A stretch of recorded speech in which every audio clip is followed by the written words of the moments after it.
दो साफी में से एक का इंतखाब करना है, हामिद मीर या नदीम मलिक? यार दोनों अलग तरह के लोग हैं।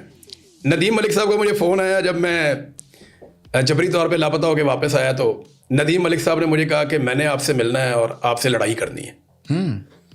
यानी उन्हें दुख था और उन्हें लगा कि यार शायद मुझे एक लेवल तक रुकना चाहिए था और शायद मैं ही कसूरवार हूँ जो मेरे साथ हुआ। हामिद मीर साहब का मुझे फ़ोन आया और उन्होंने कहा कि थैंक यू यार, अच्छा, आपने हमारी इज्जत रखी। मैंने कहा जी अल्लाह ने रखी है, मैं तो इस काबिल नहीं हूँ, अगर मेरे पे रहता तो मैं तो हार गया था। अल्लाह रब्बुल इज़्ज़त ने इज्जत रखी है। इन दोनों में से किसके साथ टीवी स्क्रीन शेयर करेंगे? मैं दोनों के साथ कर लूँगा। नहीं, एक का इंतखाब करना है जो पहले ज़हन में आया। मलिक साहब बोर करते हैं थोड़ा। मीर साहब के साथ कर लूँगा। मलिक साहब बहुत बड़े काबिल एहतराम इंसान है, अल्लाह रब्बुल इज़्ज़त उनको सलामत रखे, लेकिन मैं मीर साहब के साथ कर लूँगा। ठीक, फिर बताइए, काशिफ अब्बासी या हामिद मीर? हामिद मीर। मतियुल्लाह जान या सत्तूर? मतियुल्लाह जान। आफ्ताब इकबाल या नईम बुखारी? यार ये आपने इतना मुश्किल काम कर दिया। मेरे दिल के बहुत करीब हैं, मेरी जान है आफ्ताब भाई, बड़ा प्यार है मुझे उनसे, लेकिन वो उनका काम और उनका टेस्ट अलग चीज़ों में है, मेरा काम अलग चीज़ों में। शिकार मैं आफ्ताब भाई के साथ खेलूंगा और प्रोग्राम में नईम बुखारी साहब के साथ कर लूँगा। ठीक, खाना भी आफ्ताब भाई से ही खाऊंगा। ठीक, जो रिपोर्टर हैं मैं उनकी बात करूँगा। आफ्ताब भाई के साथ असल में काम करते हुए ना आपको और नहीं ना पता बहुत कुछ होता है। आफ्ताब भाई जरा सख्त आदमी है, कोई पता नहीं किस वक्त वो किस तरफ चल पड़े। अब्दुल कादर या असदुल्ला खान? असदुल्ला खान। असदुल्ला खान। अब्दुल कादर बड़ा स्वीट आदमी है, छोटे भाइयों की तरह है, लेकिन असदुल्ला खान को मैं तब से जानता हूँ और ये जो खबर उन्होंने दी है ये उनका बहुत बड़ा क्रेडिट है। और इसके लिए देखें बड़ा उन्होंने कैलकुलेट किया होगा, ये कोई आसान नहीं था, ये मुश्किल था काम, बहुत बड़ी खबर थी। दूसरा, असदुल्ला खान को मैं तब से जानता हूँ जब हम दोनों बहुत निचले लेवल पे काम करते थे। मैं रिपोर्टर था और वो एंकर थे। ठीक, हमने एक साथ बहुत सारी स्टोरीज पे काम किया हुआ है और असदुल्ला वो वाहिद एंकर है। आज मैं आपको उनकी एक खूबी बताने वाला हूँ।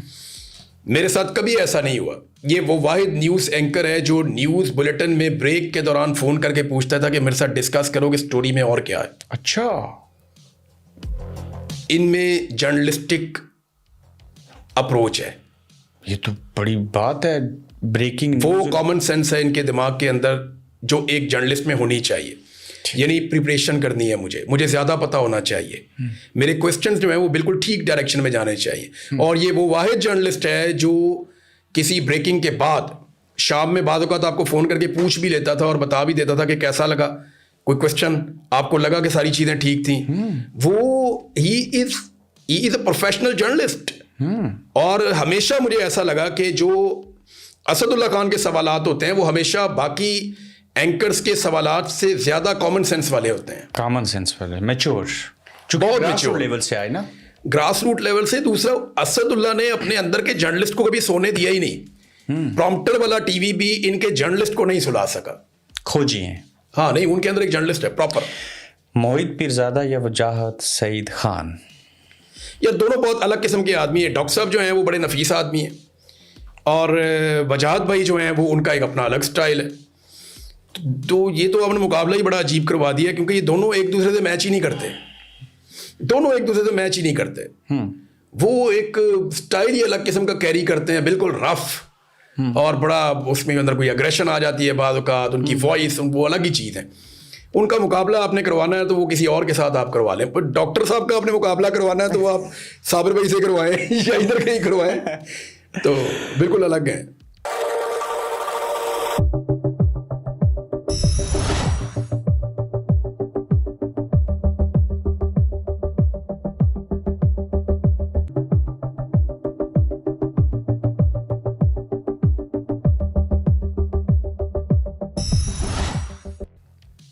इसी बहाने बता दें, कोई म्यूजिक वगैरह भी सुनते हैं? हाँ जी, मैं सुन लेता हूँ जी म्यूज़िक। किस नौयत का? जो लग जाए, जो गाना लग जाए मैं सुन लेता हूँ, लेकिन मुझे वो पुराने ज़्यादा शायद पसंद हैं। पुराने? हाँ, कोई जो मैंने कहीं बचपन में कहीं सुने हो गाने, कहीं पे चल रहे हो तो वो मैं सुन लेता हूँ। हाँ, मुझे ये बहुत पसंद है, आबदा परवीन, उनका एक रमूज़ इश्क है, वो मुझे बहुत पसंद है। आबदा परवीन का 4-5 हैं उनके मुझे पसंद है। एक दो जो है वो फ़तेह अली खान साहब के मुझे बड़े पसंद हैं। एक उनका गोरख धंधा मैं सुनता हूँ कभी कभी, क्या ज़बरदस्त उनका वो स्टाइल है और क्या उसके अंदर वो कलाम है। फिर एक हमारे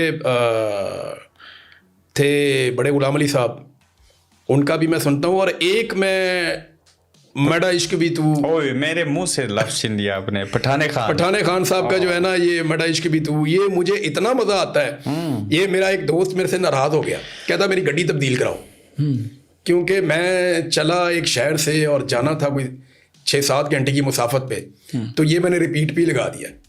तो वो कहते यार मेरी गड्डी तब्दील करवाओ, मैं नहीं, एक और नहीं सुन सकता मैं। तो जब गोरख धंधा कवाली सुनते हैं तो वो तो पूरी कुरान की एक तफसीर बयान हो रही होती है, उसमें बड़ी खूबसूरत चीज़ें हैं उसमें, यानी जो हमारे कससुल अंबिया है, हाँ, वाक़यात बहुत सारे हैं, बहुत सारे हवाले हैं, बड़े खूबसूरत हवाले हैं। अब हर आदमी उसको अपने अपने तरीके से देखता है, मैं उसको एक फनपारे की तरह देखता हूँ। हाँ, कि एक ऐसा फनपारा है जिसको बड़ी ज़बरदस्त तरीके से उसकी अदायगी की है फ़तेह अली खान ने। कमाल किया उन्होंने। एक टीचर ने ये लिखी थी। हाँ, मुझे शिव कुमार बटालवी थे। अगर आप कभी टाइप करें और देखें तो ये इंडो पाकिस्तान के टाइम, पाकिस्तान बनने के बाद भी गालिबन, ये शकड़गढ़ के रहने वाले शिव कुमार बटालवी। ये पंजाबी में ऐसा शायर नहीं है। शिव कुमार बटालवी ने लिखी माए नी माए साडे गीता ने रहना, ये उन्होंने लिखी है। अगर आप शिव कुमार बटालवी की शायरी सुने ना, पंजाबी शायर, आपको लगे कि पंजाबी शायरी में इतना गूढ़ा शायर कोई पैदा ही नहीं हुआ। और ये मेरे ख्याल में 35 साल की उम्र तक इनका इंतकाल हो गया था। मुझे 4 साल पुरानी बात याद आ रही है। जब आप लाहौर से इस्लामाबाद जा रहे थे तो मैंने पहली बार आपसे फ़ोन पे बात की। मुझे आपने पहला सवाल पूछा कि ये बताओ ये गोरख धंधा नाम कैसे रखा। हाँ, याद है आपको? मैंने आपसे पूछा था। हाँ, उस टाइम हुआ। सियासतदानों की तरफ आ जाए, आखिरी राउंड है हमारा। आई होप कि आप इन सब के जवाब दे पाएंगे। अली अमीन गंडापुर या शेर अफजल मरवत? गंडापुर। लतीफ़ खोसा या एतजाज़ एहसन साहब? एतजाज़ एहसन। ख्वाजा साद रफ़ीक या ख्वाजा आसफ? ख्वाजा साद बेहतर है। बिलावल भुट्टो जरदारी या आसफा भुट्टो? आसिफा। हसन नवाज या हमजा शहबाज? मैं एक्चुअली इन दोनों को बहुत अच्छी तरह जानता हूँ। फिर तो आप जवाब देंगे ना? बहुत अच्छी तरह जानता हूँ, और आपको हैरत होगी कि Hamza Shahbaz is far better than him. Paras Jahanzeb या समीना पाशा? समीना पाशा। नजम सेठी या जुगनू? यार सेठी साहब के साथ मेरी मुलाकात भी हुई है, मैंने उनकी स्टोरीज बहुत पढ़ी भी हैं। सेठी साहब ना बहुत सारी प्रेडिक्शंस कर देते हैं, एक आधी सच हो जाती है। जैसे हमारे आजकल यहाँ पे पाकिस्तान से बाहर हमारे कुछ ऐसे जर्नलिस्ट बने हुए हैं, जो जर्नलिस्ट तो नहीं है लेकिन वो ये काम करते हैं। वो ना हर बंदे को एहतियातन गद्दार डिक्लेयर कर देते हैं एक आध वीडियो में। हाँ, जब आप 300 बंदों को गद्दार डिक्लेयर करेंगे तो एक आधा निकल आता है, फिर रोला डाल देते हैं, देखो हमने तो पहले कहा था। तो अभी थोड़े दिन पहले ऐसे ही कुछ लोगों ने सुहेल अफरीदी को भी गद्दार डिक्लेयर किया हुआ था। वो हर एक को कर देते हैं एक दफा ना, फिर जब भी कोई होता है तो कहते थे हमने पहले बता दिया था। तो नजम सेठी साहब ने इस किस्म का बड़ा काम डाला है। यानी उनको टेक्निक आ गई है कि मैंने क्या करना है, काबू कैसे करना है। जो जुगनू साहिबा है ना, वो उनका एक अलग ही करैक्टर है। कभी आप उनके साथ बैठ के आपने गपशप की है उनके साथ? एमपीए भी रही हैं वो। नहीं, फोन पे एक दफा बात। सर आप कभी उनके साथ बैठ के गपशप करेंगे तो आपको पता चलेगा कि सेठी साहब काफी ब्लेस्ड हैं। अच्छा, या बाबर आजम या शहनशाह अफरीदी? बाबर आजम यार। 2 ऑप्शन है, शिकार करना है या व्लॉग रिकॉर्ड करना है, क्या चूज करेंगे? यार जल्दी से व्लॉग रिकॉर्ड करूंगा, वो शिकार करना है फौरन। मुफ्ती मुनीबुर रहमान या मुफ्ती तकी उस्मानी साहब? मुफ्ती तकी उस्मानी जो हैं वो बड़े रिस्पेक्टेड आलिम दीन हैं। उनके इल्म में किसी किस्म की कोई शक व शुबा या गुंजाइश नहीं है। बाज़ औक़ात आप इल्म का इजहार नहीं कर रहे होते, लेकिन जो इस वक्त उलमा इकराम है उनमें एक बहुत बड़ा मुकाम है मुफ्ती तकी उस्मानी का। हमारे गिले शिकवे रहते हैं कि आपको ये बात करनी चाहिए थी या इसके ऊपर बोलना चाहिए था, बाज़ औक़ात वो नहीं बोलते, लेकिन इसका हरगिज़ ये मतलब नहीं है कि उनकी इल्मियत में कोई कमी है। मैंने बड़े मुस्तनद उलमा इकराम से, क्योंकि मैं रहनुमाई ले लेता हूँ आलिम दीन से, मैंने उनसे ये सुना बरमला कि मुफ्ती तकी उस्मानी जो है अल्लाह रब्बुल इज़्ज़त ने उनको बहुत इल्म अता फरमाया दीन का, और वो उनसे लोग फतवा हासिल करते हैं, उनसे बहुत रहनुमाई लेते हैं, उनसे ना सिर्फ पाकिस्तान में बल्कि पाकिस्तान के बाहर से भी।